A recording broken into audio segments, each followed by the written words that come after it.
You know, with all these biblical leaks recently with the Dead Sea Scrolls and all, our candidate has been getting some bad and frankly unfair press. And you know what? Most of it is fake news anyways.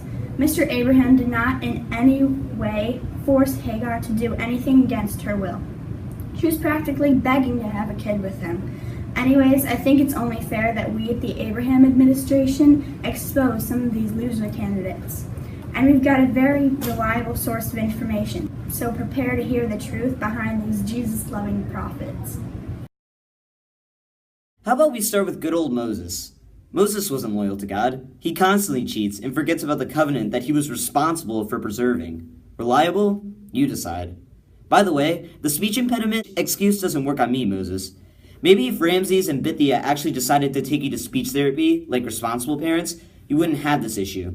Not to mention that it took him 10 attempts to do something that any true negotiator could have done in one sitting if he wasn't such a naive son of a... You know what? Let's move on.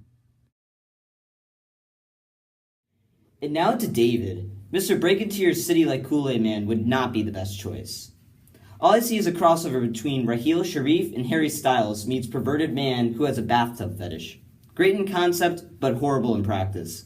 So lock up your doors when David comes to town, because he's climbing in your windows, he's snatching your people up. Plus, Daniel's in that group, so don't vote for him. Solomon. Oh, Solomon. You must have thought he was Bill Clinton with how large he made that poverty gap. By the way, slavery is a no-no. Doesn't matter what race, slavery is a pretty big turnoff.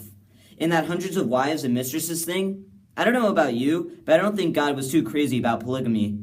Just saying. Good with the ladies or perverted freak?